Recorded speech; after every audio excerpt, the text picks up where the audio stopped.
Hi guys, welcome back to our channel. Kavya గారు ఇంకా నిఖిల్ గారు ఇన్స్టాగ్రామ్లో కొన్ని పోస్ట్ అనేవి అప్లోడ్ చేయడం జరిగింది.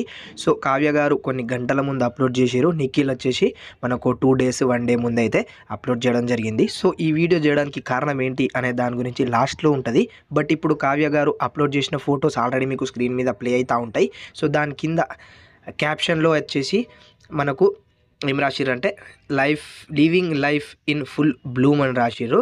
దానికి తెలుగులో ట్రాన్స్లేట్ చేస్తే నిండుగా వికసించిన జీవి అంటూ మనకు అర్థం అనేది వచ్చింది. సో దాని తర్వాత మీకు నిఖిల్ గారి ఫొటోస్ కూడా స్క్రీన్ మీద వస్తూ ఉంటాయి. సో దాని కింద క్యాప్షన్ వచ్చేసి the night is dark but your dreams can shine bright. రాత్రి చీకటిగా ఉంది కానీ మీ కలలు ప్రకాశవంతంగా ప్రకాశిస్తాయి అంటూ మనకైతే ఇట్లా నిఖిల్ గారు అయితే చెప్పడం జరిగింది. సో దీనికి కామన్గా నేను చూసింది ఏంటి అంటే కామెంట్ సెక్షన్లో ఫ్యాన్స్ వచ్చేసి కానీ ఈస్ కమ్ బ్యాక్, కానీ ప్లీజ్ కమ్ బ్యాక్, కానీ ఫర్ ఎవర్ అంటే మొత్తం కానీ నిఖిల్ కావ్య అనే దాని గురించి అయితే కమెంట్ చేయడం జరిగింది.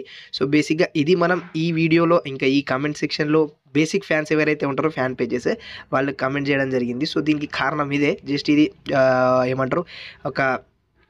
ఏమంటారు ఫ్యాన్స్ అభిమానం అనేది ఇంకా మన నిఖిల్ కావ్య పోస్ట్ అవి అనేవి నేను ఇది ఇన్స్టాగ్రామ్ నుంచి అంటే మన యూట్యూబ్ ఛానల్లో అప్లోడ్ చేద్దాం అనే దాని గురించి అయితే ఈ వీడియో అనేది చేయడం జరిగింది. సో దీంట్లో నెగిటివిటీ ఇంకా మొత్తం ఇవి అది ఇది అని ఏం అనుకోరాదు, ఇంకా ఏం కమెంట్ చేయరాదు దయచేసి, ఓకేనా? రైట్, మరి ఈ వీడియోకి ఇంతే. దయచేసి ఈ కామెంట్ సెక్షన్ ఆఫ్ చేసుకుంటే ఇప్పటి నుంచి అంటే ఈ వీడియోకి నెక్స్ట్ వీడియోకి తర్వాత చూద్దాం, ఓకేనా? రైట్, మరి ఇలాంటి అప్డేట్స్ ఇలాంటి అన్ని కొత్తల కోసం మన ఛానల్ని సబ్స్క్రైబ్ చేసుకుని బెల్ ఐకాన్ని క్లిక్ చేయడం మాత్రం మర్చిపోకండి. Tata, by by.